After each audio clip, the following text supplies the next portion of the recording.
हंसी है किसे कदर रोजा मेरे सरकार बासा का वबरकातुहू।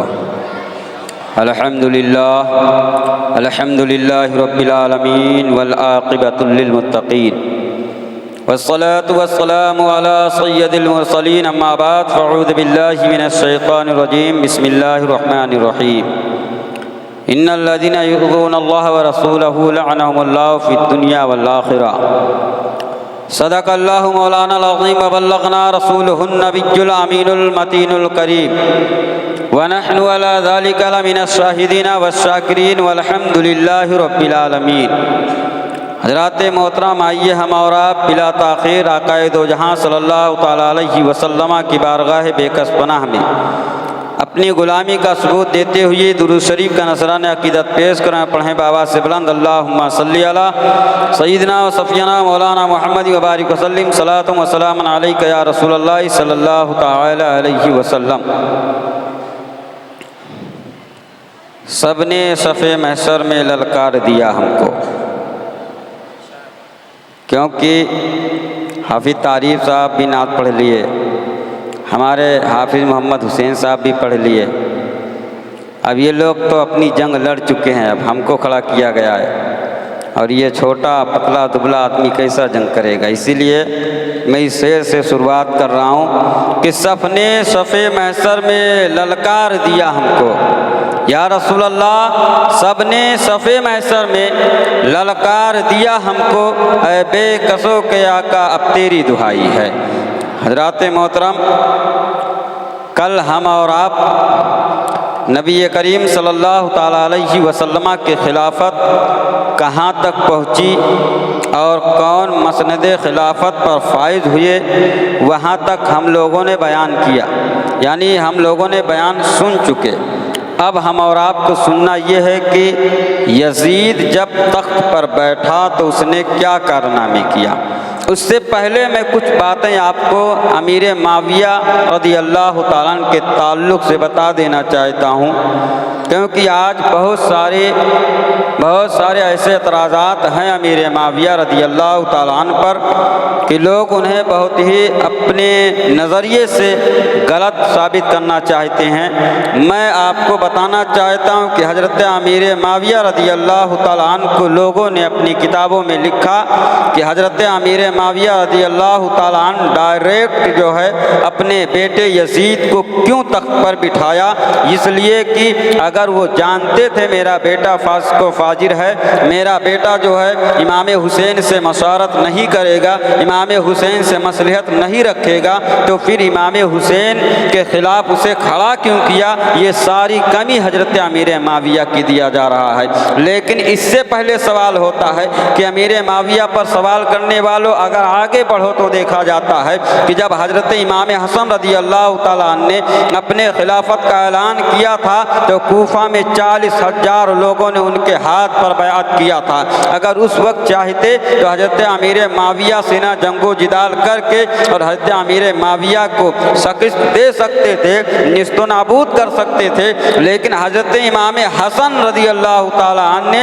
अपनी खिलाफत हज़रत अमीर माविया को दे दिया। अगर उनके एतराज़ से देखा जाए तो दूसरा एतराज़ पैदा होता है कि हज़रत इमाम हसन रज़ियल्लाहु ताला अन्हु ज़िम्मेदार हैं तो इमाम हुसैन की शहादत का। इसके आगे एतराज़ होता है कि आक़ाए दो जहां सल्लल्लाहु ताला अलैहि वसल्लम हैं, मेरे आका सल्लल्लाहु अलैहि वसल्लम को इल्मे गैब है और हज़रत अब्दुल्ला इब्ने अब्बास यानी हज़रत अब्दुल्ला इब्ने अब्बास के यहाँ लड़का पैदा होने से पहले बता दिया है, ऐ अब्बास तुम्हारे पुष्ट से एक लड़का पैदा होगा जो खलीफा बनेगा। जब इल्मे गैब मेरे आका को मालूम था तो एतराज़ ये होता है कि हज़रत अमीर माविया कातिबे वही थे, साबिए रसूल हैं, ताबई हैं और हज़रत मेरे आका सल्लल्लाहु अलैहि वसल्लम के साले भी हैं, क्योंकि इनकी बहन इनके अक़्द में मेरे आका की थी। तो मेरे आका सल्लल्लाहु ताला अलैहि वसल्लम अमीर माविया से कह सकते थे, अरे अमीर माविया, तुम्हारे नुत्फे से ना तुम्हारी पुस्त से एक लड़का पैदा होगा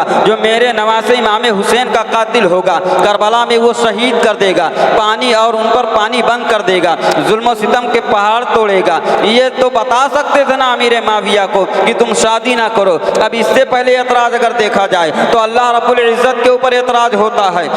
एतराज करने वालों ने एतराज कहाँ तक किया है, अल्लाह रब्बुल इज़्ज़त को भी नहीं छोड़ा। क्यों? इस एतबार से कि अल्लाह तबारक व तआला अगर अमीर माविया की शादी हो गई थी और यजीद पैदा ही हो गया था तो अल्लाह तबारक व तआला अमीर माविया की हयात में यजीद को मौत दे देता, उन्हें नेक और सालेह दूसरा औलाद अता कर सकता था। इस एतबार से अगर देखा जाए तो हजरत मेरे आका सल्लल्लाहु अलैहि वसल्लम पर भी एतराज वारिद होता है और हजरत इमाम हसन पर लोग एतराज करते हैं, यहाँ तक कि अल्लाह की ज़ात को लोगों ने नहीं छोड़ा। लेकिन मैं तुम्हें बता देना चाहता हूँ, हजरत मूसा अलैहिस्सलातु वस्सलाम हैं, जब कोहे तूर पर जा रहे हैं, देखा एक छिपकली को नजर पड़ती है, कहा पाक परवरदिगार आलम, तूने सबको पैदा किया, बात समझ में आ रही है, तूने चरिंदों परिंद को पैदा किया, बात समझ में आ रही है, इंसानों को पैदा किया, बात समझ में आ रही है, लेकिन इस छिपकली को तूने क्यों पैदा किया है? तो अल्लाह ने फरमाया था, मूसा सुन लो, मैंने तुम्हें भी पैदा किया है एक मसलियत के तहत और उस छिपकली को भी पैदा किया एक मसलियत के तहत। ये हमारा मामला है, तुम इसे समझ नहीं सकते हो। इसलिए एतराज़ करने वालों से ये गुजारिश है कि अगर तुम अमीर माविया पर एतराज़ करते हो तो वो एतराज़ डायरेक्ट जो है ना मेरे आका सल्लल्लाहु अलैहि वसल्लम तक पहुँच करके अल्लाह रब्बुल इज़्ज़त की ज़ात तक पहुँचता है। इसलिए फुक़हा फरमाते हैं, एतराज़ करने वालों सुन लो, ये मामला अल्लाह रब्बुल इज़्ज़त के हवाले डाल दो। अल्लाह की हिकमत हम और आपके इल्म में इतनी कुव्वत नहीं है, इतनी वसाअत नहीं है कि अल्लाह के हिकमत को हम समझ सकें और उस पर हम फैसला दे सकें। मेरे आका सल्लल्लाहु ताला अलैहि वसल्लम पर इस तरीके से एतराज़ होते हैं, अल्लाह रब्बुल इज़्ज़त की ज़ात पर एतराज़ होता है। इस तमाम तरीके एतराज़ात के पाए जाते हैं।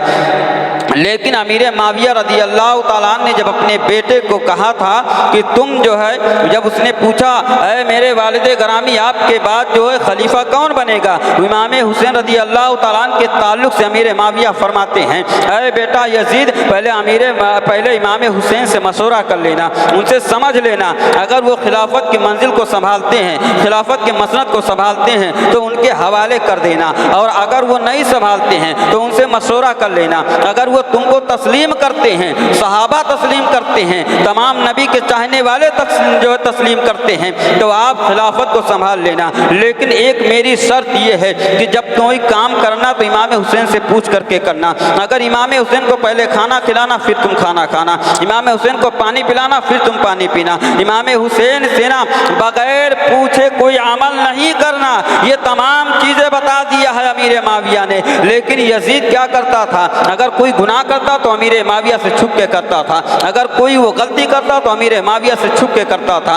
अमीर माविया के इल्म में नहीं था, अमीर माविया के इल्म में ये बात नहीं थी कि मेरा बेटा फासिक व फाजिर है, मेरा बेटा गुनाह करता है, मेरा बेटा शराब पीता है, मेरा बेटा लोगों पर जुल्म सितम करने वाला होगा। इसलिए अमीर माविया ने तमाम चीज़ें बता करके उन्हें जो कहा था कि सबसे पहले अगर तुम अमीर बनाना किसी को तो इमाम हुसैन को बनाना। अगर वो तस्लीम कर लेते हैं तो ठीक है, अगर तस्लीम नहीं करते हैं तो सहाबा की जमात हाजिर कर लेना, और हाजिर करने के बाद में सबसे मशवरा ले लेना आखिर वो किसको तस्लीम करते हैं। ये एतराज़ अगर करते हैं तो ये इस इबारत पर भी लोगों की नज़र जाना चाहिए कि अमीर माविया की कहना क्या है, उन्होंने अपने बेटे से क्या कहा है। और रही बात ये कि अगर अमीर माविया पर यह कहा जाता है कि उन्होंने अपने बेटे को जो है यजीद को तख्त पर बिठा दिए, जायज़ नहीं है, तो ये कुरान और हदीस से साबित नहीं है कि अगर कोई अपने आप को या अपने बच्चे को वारिस बना दे तो उसकी कोई दलील दिया जाए। क्योंकि हज़रत अबू बकर सिद्दीक़ रज़ी अल्लाह ताला अन्हु ने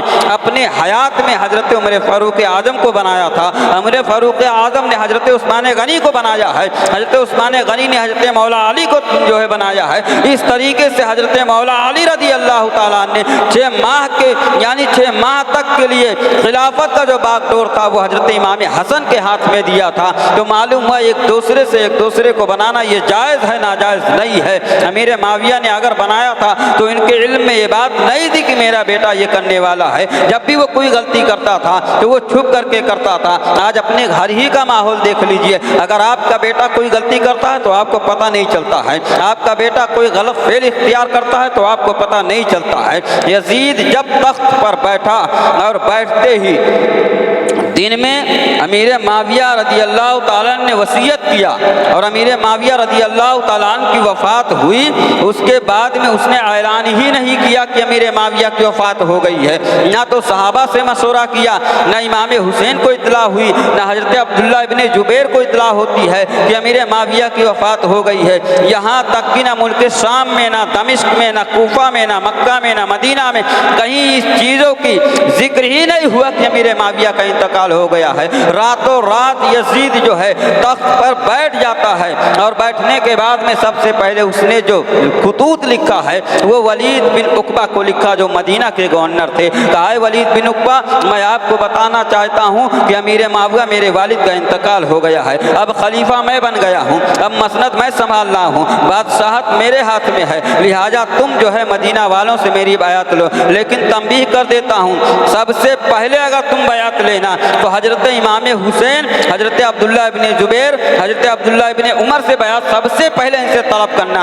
अगर ये खुशी से बयात करते हैं तो ठीक है, वरना इनके साथ सख्ती करना, इनके साथ सख्ती से ना पेश आना और इनसे बयात तलब कर लेना। जब ये ख़त जो है हजरत वलीद बिन उकबा को मिलता है, हजरत वलीद बिन उकबा पा करके और बेचैन हो गए। कहा है पाक परवरदिगार आलम, मुझे पता ही नहीं था अमीर माविया की वफ़ात हो गई है। मदीना वालों को पता नहीं अमीर माविया की वफ़ात हो गई है, मक्का वालों को पता नहीं कि अमीर माविया की वफ़ात हो गई है। लेकिन यजीद तो मसनद पे बैठ गया है, इसने हुक्मनामा जारी कर दिया है, इसने ये भी कह दिया है कि तुम जो इमाम हुसैन से बयात लेना, अगर वो इनकार करते हैं तो सख्ती बरतना, अगर फिर भी इनकार करते हैं तो उन्हें मेरे दरबार में पेश कर देना। ये तमाम बातें उसने ख़त में लिख दिया। हजरत वलीद बिन उकबा उस ख़त को पढ़ते हैं और पढ़ने के बाद में मरवान को बुलाते हैं। मरवान कौन है?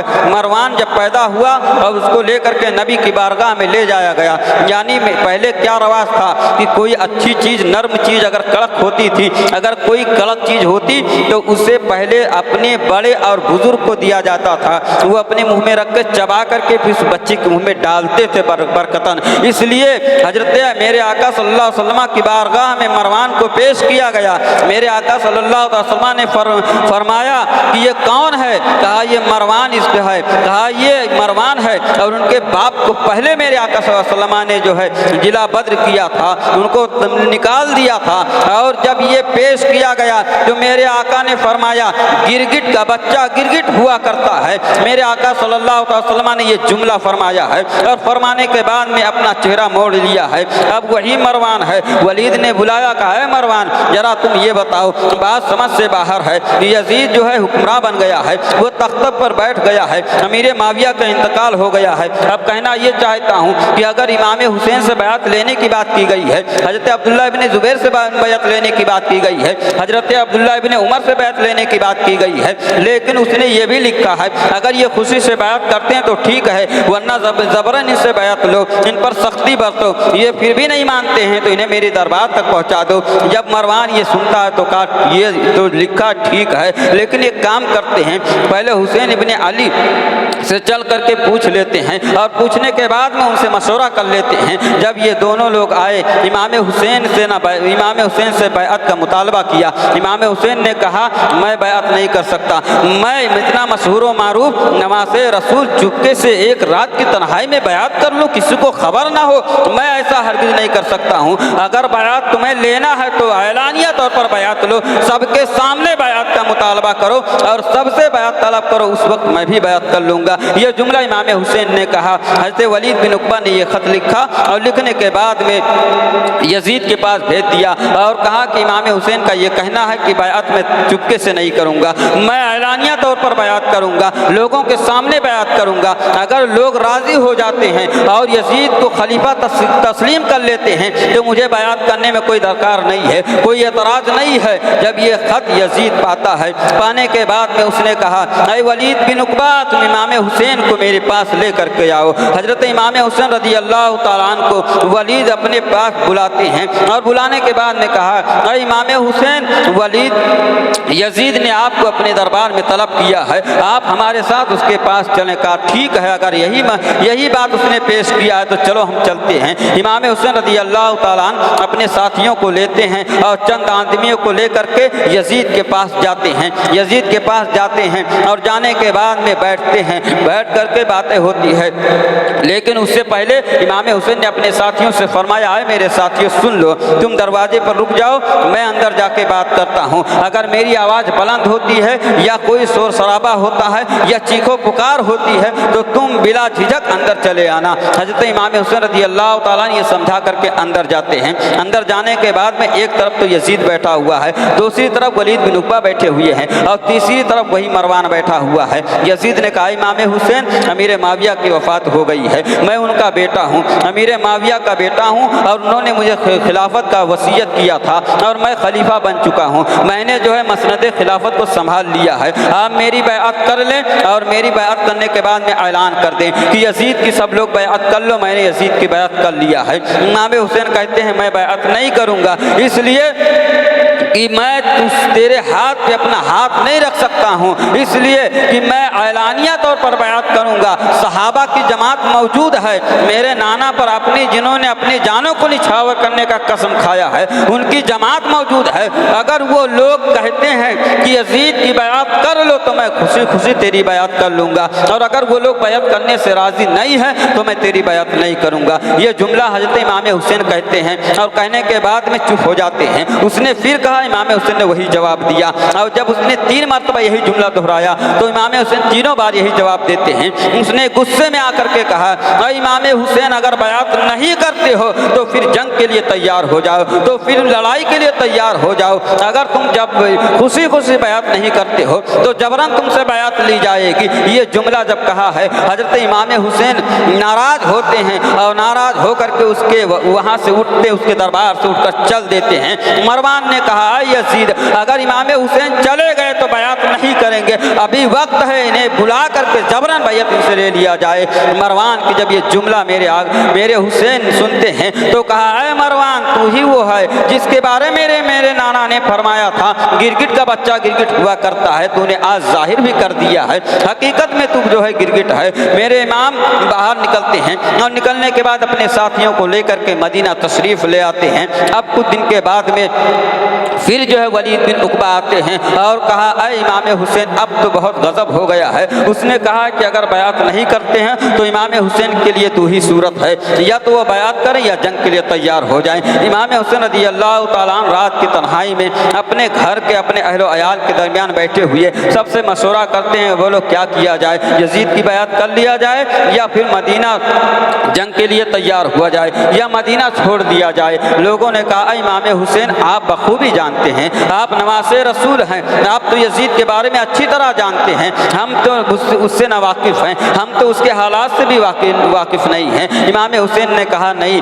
मैं उसकी बैअत नहीं करूँगा। कहा क्यों? कहा वो फासिक व फाजिर है, जिसको मेरे नाना ने जायज़ करार दिया उसे नाजायज़ करार दे रहा है, जिसे हराम करार दिया है उसे जो है वो जायज़ करार दे रहा है, जिसे हलाल कर दिया है उसे वो हराम कह रहा है। इस तरीके से और जब यजीद जो है जब तख्त पर बैठा है, अल्लाह अकबर, वो जुल्म सितम किया है, उसने वो जुल्म सितम किया है कि बड़े बड़े लोग बयान करते हैं, फुक़हाए कराम का ये कौल है कि यजीद ने वो जुल्म सितम किया है जो बयान से बाहर है। इस तरीके से वो अपने जुल्म सितम करने के बाद में रियासत को कायम किया है। इमाम हुसैन रज़ियल्लाहु ताला अन्हु ने कहा, मैं उसकी बैअत हरगिज़ नहीं कर सकता हूँ और मैं मदीना छोड़ना ये गंवारा है, लेकिन यजीद की बैअत बिल्कुल नहीं कर सकता हूँ। इमाम हुसैन रज़ियल्लाहु ताला ने अपने साथियों से मशवरा किया, अपने अहलो अयाल से मशवरा किया और उस वक्त हज़रत अब्दुल्ला इब्न उमर मक्का में थे, हज़रत अब्दुल्ला इब्न ज़ुबैर मदीना में थे, लेकिन हज़रत अब्दुल्ला इब्न उमर मक्का में थे और हज़रत अब्दुल्ला इब्न उमर को ख़त भेजा गया,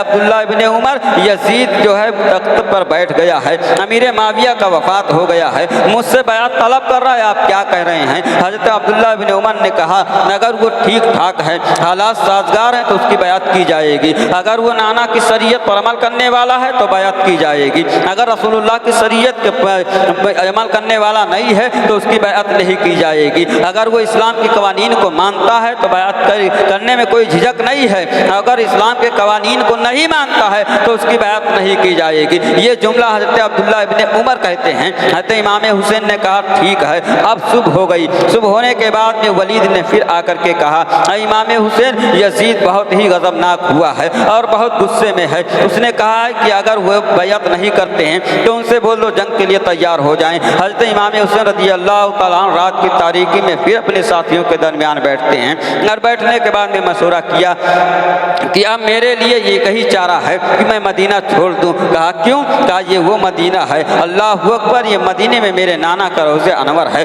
इस मदीने में मेरी माँ की कब्र अनवर है, इस मदीना में मेरे भाई हज़रत हसन की कब्र है। मैं इस मदीने में खून खराबा हो, यहाँ की गलियाँ खून से लाल हो जाएं। अरे याद करो उस तारीख को, इमाम हुसैन के, इमाम हुसैन से, इमाम हुसैन की तो बात ही और है, लेकिन उस तारीख को याद करो जब मस्जिद नबवी यानी मेरे आका के गुंबद खजरा को बनाया गया है, तुर्कियों ने कायम किया था। अल्लाह अकबर, जब उन्होंने कायम किया है तो ईंट जो है, वो जो ईंट तोड़ते थे उस ईंट को कम से कम जो है वो 1 किलोमीटर दूर जाकर के ईंट को तोड़ा करते थे ताकि उसकी आवाज़ रसूलुल्लाह के रोज़े अक़दस तक ना पहुँचे। और वो सब के सब जो है बावजू होकर के ईंट लगाते थे और उसके बाद में 2 रकात नफ्ल पढ़ते थे, उसके बाद वो ईंट को उस गुंबद खजरा में लगाते थे।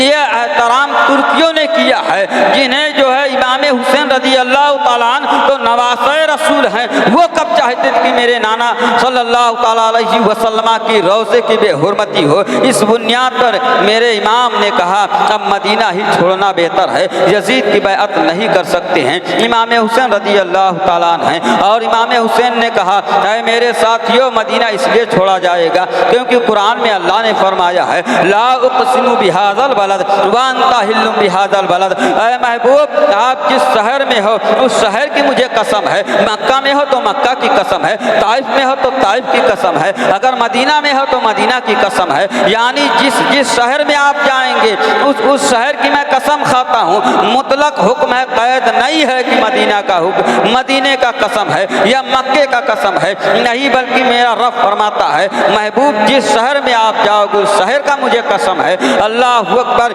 इमाम हुसैन ने कहा जब अल्लाह तबारक व तआला अपने महबूब के शहर का कसम खा रहा है तो मैं कैसे चाह लूँ कि मदीने की गलियाँ लाल हो जाएं, यहाँ बेहुरमती हो रोज़े अक़दस की। इमाम हुसैन रात की तन्हाई में अपने साथियों के दरमियान बैठते हैं, अपने घर वालों के पास बैठते हैं और बैठने के बाद में मशवरा किया, नतीजा निकला चलो मदीना छोड़ देते हैं, मक्का चलते हैं। अल्लाह अकबर।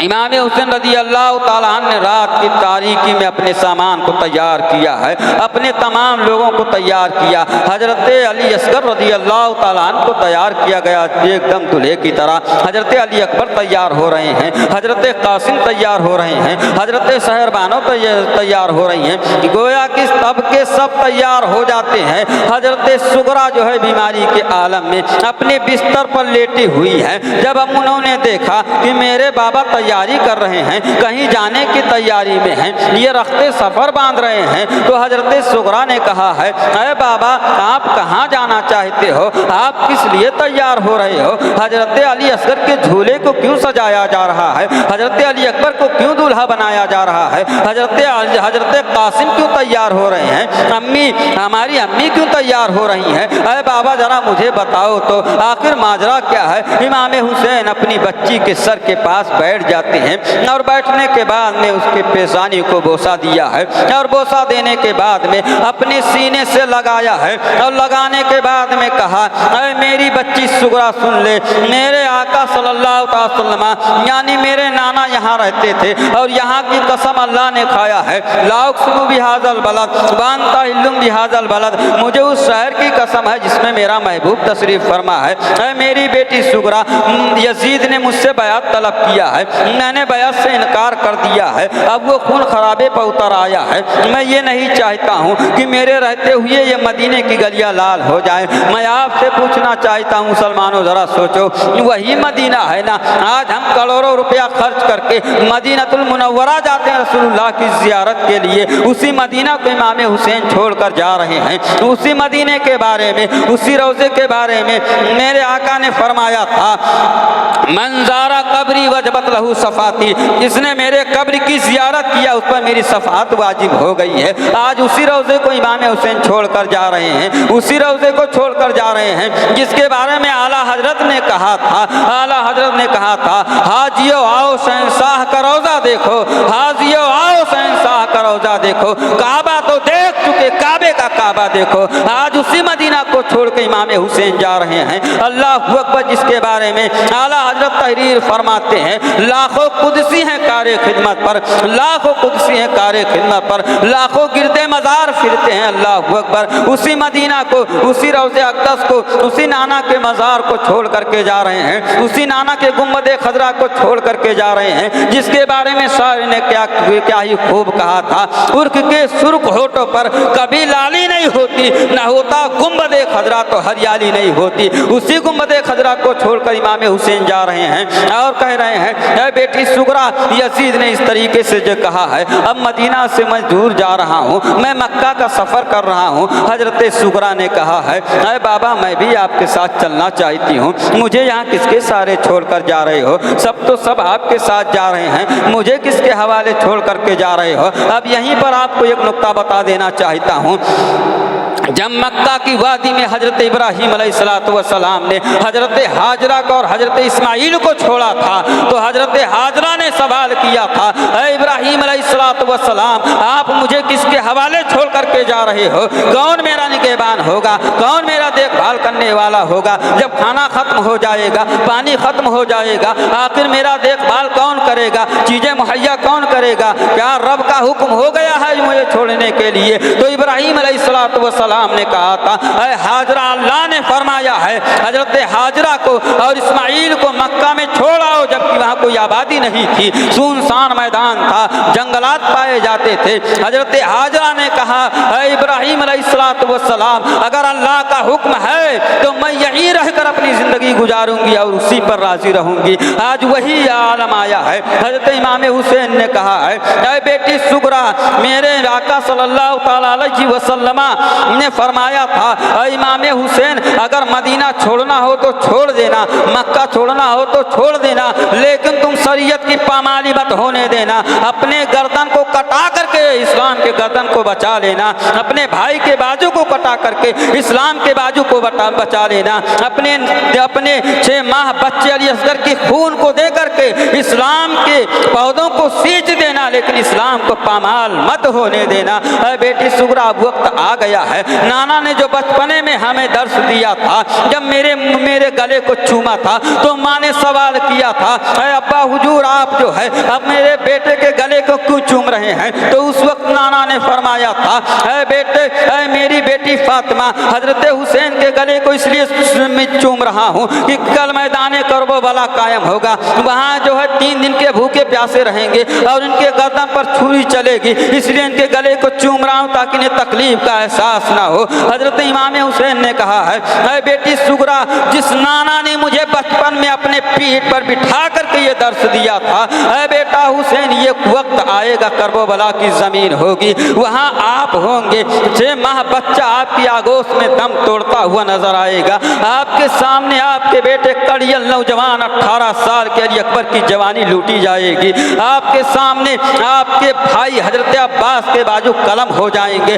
लेकिन आए मेरे बेटे हुसैन, अपने पैरों में लग्जिश मत आने देना, बल्कि अपनी प्यास को तस्लीम करके उम्मत की प्यास को बुझाना, इस्लाम को बचाना है। इसलिए है बेटी सुगरा, अब मैं नाना के फरमान के मुताबिक मदीना छोड़ने का अहद कर लिया हूँ। हजरत सुगरा कहती हैं, अरे बाबा, मैं भी आपके साथ चलूँगी। हजरत सुगरा रज़ी अल्लाह तआला अन्हा के सर पर हजरत इमाम हुसैन मोहब्बत का हाथ फेरते हैं और शफ़क़त का हाथ फेरते हैं। हजरत सुगरा को बिस्तर पर लेटा देते हैं, चलने की तैयारी करते करते हैं, हजरत सुगरा उठ करके खड़ी हो जाती हैं। अल्लाहु अकबर। मैं आपसे पूछना चाहता हूँ, आपकी बच्ची अगर बीमार हो जाए तो पूरे मुंबई के हॉस्पिटलों को एक कर दोगे, लेकिन आप कभी भी जो है अपनी बच्ची को उस हाल में छोड़कर कहीं नहीं जा सकते हो। लेकिन इमाम हुसैन से पूछो, अरे इमाम हुसैन आपने अपनी बच्ची को क्यों छोड़ा है? कहा इसलिए छोड़ा है कि नाना की उम्मत प्यासी न रहे, इसलिए छोड़ा है कि इस्लाम की इज्जत व आबरू पामाल ना होने पाए, इसलिए मैंने अपनी बेटी सुगरा को छोड़ा है। मैं अपने सुगरा की जुदाई तो बर्दाश्त कर सकता हूँ, लेकिन इस्लाम की बेहुरमती हो ये मुझसे कभी बर्दाश्त नहीं हो सकता है। इस्लाम की जो इस्लाम के दामन पर कीचड़ उछाला जाए ये मुझसे वहीं बर्दाश्त हो सकता है। हजरत सुगरा खड़ी हो जाती हैं और कहा है अब्बा हुजूर मैं चलने के काबिल हो गई हूँ। जैसे उठ करके खड़ी होती हैं अल्लाह अकबर ज़मीन पे गिर जाती हैं। इमाम हुसैन दौड़ करके और हजरत सुगरा को अपनी आगोश में लेते हैं और लेने के बाद चारपाई पे लेटा दिया है, पेशानी को बोसा दिया है और सीने को चूमा है, उसके बाद फिर चल देते हैं। अल्लाह अकबर। आज ये कौन सा खानदान है? अरे वही खानदान है जिन्होंने अपना खुद भूखे रह करके और लोगों को जो है खाना खिलाया है। आज ये वही खानदान है। जानते हो कौन सा खानदान है? हजरत अली के बेटे हैं। कौन? हजरत इमाम हुसैन। हजरत सुगरा से कहते हैं अरे बेटी सुगरा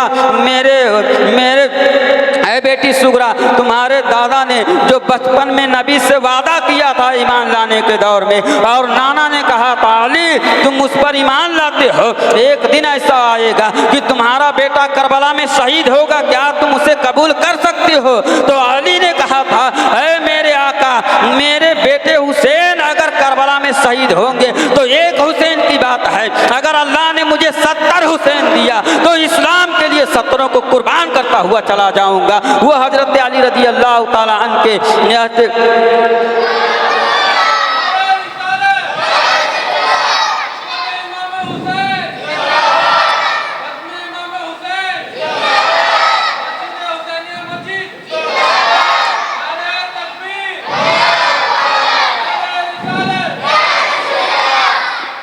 हजरत इमाम हुसैन रज़ी अल्लाह ताला ने अपनी बेटी सुगरा के सर पे हाथ रखा है। हजरत सुगरा बुखार के आलम में है, इतना तेज बुखार है। रावी बयान करते हैं कि हजरत सुगरा का जिस्म इतना गर्म था कि अगर चना को रख दिया जाए तो वो गर्म से जो है फट जाए, इतना सख्त बुखार था। कोई अंदाजा नहीं था हजरत सुगरा को कितना बुखार था। हजरत सुगरा के सर पे हाथ रखा, कहा बेटी सुगरा तुम्हारा जिस्म बहुत गर्म है, तुम्हें हरारत है, तुम्हें बुखार बहुत है, तुम चलने के काबिल नहीं हो, वरना मैं तुम्हें छोड़कर नहीं जाता। हजरत सुगरा ने अपने हाथ में गिलास में पानी लिया है और लेने के बाद में अपने चेहरे पे छींटा मारती हैं और मारने के बाद में अपने बाबा के हाथ को रख करके चेहरे पर बोलती है बाबा देखो मेरा जिस्म ठंडा हो गया, मैं अच्छी हो गई हूँ, मैं आपके साथ चलूंगी। अल्लाह अकबर। कैसे मुसलमान हो? इतना दर्द है हजरत सुगरा की। बताइए अपने बाबा को जुदा हो रही हैं, लेकिन किस आलम में जुदाई की है? बुखार के आलम में पानी का छींटा मार के कहती है अरे मेरे बाबा मैं अच्छी हो गई हूँ, चलने के काबिल हो गई हूँ।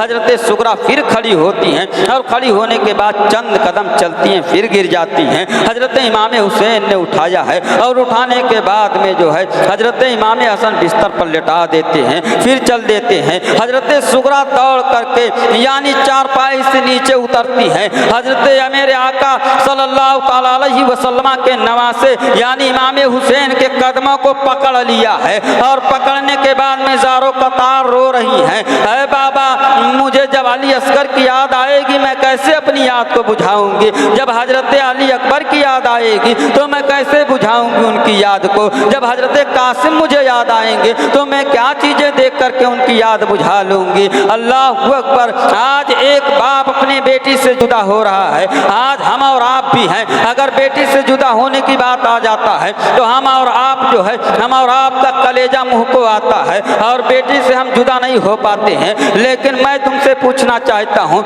एक नुक्ता आपको बता देना चाहता हूँ। आज हम इस्लाम मुआशरा को भी लेकर लेकर के आपको बता देना चाहता हूँ कि आज हम जब शादी करते हैं और शादियों में हम और आप जो है दहेज का मांग करते हैं, कोई गाड़ी मांग रहा है, कोई जो है कोई गाड़ी मांगता है, कोई बुलेट मांगता है, कोई दुनिया की दौलत मांगता है, लेकिन उस नादान से पूछो जिस बेटी को जिसने अपने जिगर के टुकड़े को तेरे हवाले कर दिया, क्या वो कम है तेरे लिए जो दुनिया की दौलत मांगता है। हजरत सुगरा रज़ी अल्लाह ताला अन्हा ने जो है अपने बाप हजरत इमाम हुसैन के कदमों को पकड़ कर रो रही हैं ज़ारो कतार, बाबा मुझे ले चलो, मैं यहाँ किसके सहारे रहूंगी। मेरे आका सल्लल्लाहु ताला अलैहि वसल्लम के नवासे हजरत सुगरा को उठाया है और उठाने के बाद तसल्ली दिया है। तसल्ली देने के बाद में कहा, अरे बेटी सुगरा, मैं तुम्हें रब के हवाले छोड़कर जा रहा हूँ, जिसके हवाले हजरत इब्राहिम ने हजरत हाजरा को छोड़ा था, आज मैं उसी रब के हवाले छोड़कर जा रहा हूँ जिसने फरमाया है ला उक़सिमु बिहाज़ल बलद व अंता हिल्लुम बिहाज़ल बलद, मुझे उस शहर की कसम है जिसमें मेरा महबूब तशरीफ फरमा है। मेरा यकीन है जब अल्लाह ने इस शहर का कसम खा लिया है तो बेटी सुगरा तुम पर कोई बला नहीं आ सकती है, तुम पर कोई मुसीबत नहीं आ सकती है। और चंद ही दिन की बात है, मैं पलट कर फिर आऊँगा बेटी सुगरा, मैं तुम्हें सीने से लगाऊंगा। ये कह करके हजरत इमाम हुसैन रुखसत हुए हैं और रुखसत होने के बाद में अपने अहलो अयाल को लेकर के चले हैं। अल्लाह अकबर, वो कौन सा मंजर रहा होगा जब हजरत इमाम हुसैन मदीना छोड़कर चले हैं। तमाम के तमाम मदीना के बाशिंदे खड़े हो गए हैं और बूढ़े नौजवान सब लाइन से कतार बांध कर खड़े हुए हैं, सबके हाथ उठ गए हैं। मौला ये कौन सा दिन मुझे दिखा रहा है? ये वो दिन था कि इन्हीं के नाना मदीना में आए थे तो हम लोगों ने मरहबा की सदाएं बुलंद किया था।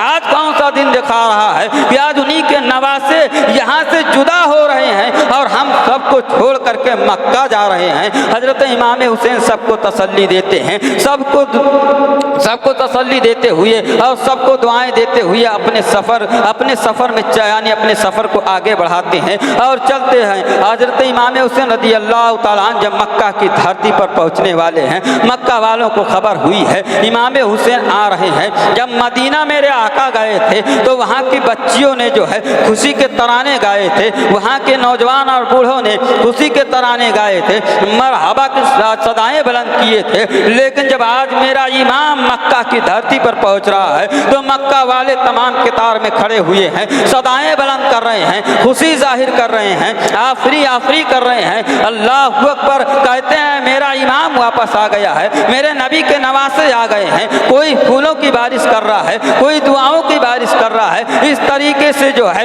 इमाम हुसैन मक्के में दाखिल होते हैं और दाखिल होने के बाद में हजरत अब्दुल्ला इब्ने उमर से मुलाकात हुई है। हजरत अब्दुल्ला इब्ने उमर से कहा, अरे अब्दुल्ला इब्ने उमर, यजीद ने मुतालबा किया था और कहा था अगर तुम बैयत नहीं करते हो तो मदीने की गलियां खून से लाल कर दी जाएंगी। मैं नाना के रोज़े अक़दस की बेहुरमती के लिए मदीना छोड़ दिया है, मक्का चला आया हूँ, इसलिए मुझे मदीना छोड़ना गंवारा है, लेकिन नाना के रोज़े अक़दस की बेहुरमती गंवारा नहीं है। अरे उस मदीने की उस रोज़े की बेहुरमती गंवारा नहीं है जिसके बारे में हदीसों में आया है कि एक मर्तबा अगर फरिश्ता आ जाता है तो क़यामत तक दोबारा आने की मोहलत नहीं मिलती है रोज़े अक़दस के पास आने की। इसलिए आला हजरत ने कहा था लाखों कुदसी हैं कारे खिदमत पर, लाखों कुदसी हैं कारे खिदमत पर, लाखों गिरदे मज़ार फिरते हैं या रसूल अल्लाह। आपका तो वो मर्तबा है कि लाखों फरिश्ते आपकी खिदमत में लगे हुए हैं और लाखों फरिश्ते इधर उधर घूम रहे हैं। अरे मौला मुझे भी काम पर लगा दे, मैं भी तेरे महबूब की खिदमत करना चाहता हूँ। उस मदीना को मेरे आका छोड़ करके, मेरे आका हुसैन छोड़ करके मक्का तशरीफ़ ले आते हैं और मक्के में आकर के मशवरा करते हैं। मशवरा करने के बाद में अभी बैठे ही थे कि उसके बाद में फिर खत आने शुरू हो गए हैं। यहीं से इंशाअल्लाह अल्लाहुल अज़ीज़ अब कल हम सुनेंगे यहाँ से आगे का सफ़र कि यहाँ से कूफा कौन जाता है और कूफा किसको भेजा जाता है, आखिर मशवरा करने के बाद क्या बात रखी, कौन सी बात रखी जाती है, नतीजा क्या निकलता है। अब यहाँ से इंशाअल्लाह हम और आप कल सुनेंगे। जितनी बातें मैंने आप तक जो है पहुँचाया और पहुँचाने की कोशिश की है, अल्लाह तबारक व तआला इन बातों में अगर किसी किस्म की गलती या लग़ज़िश हुई हो तो अल्लाह ताला इमाम हुसैन के सदक़े में, हजरत सुगरा के सदक़े तुफ़ैल में, हजरत मेरे आका सल्लल्लाहु अलैहि वसल्लम के सदक़े तुफ़ैल में माफ़ फरमाए और इन बातों पर हमें और आपको अमल करने की तौफ़ीक़ और रफ़ीक़ अता फरमाए। व आख़िरु दअवाना अल्हम्दुलिल्लाहि रब्बिल आलमीन। अस्सलामु अलैकुम।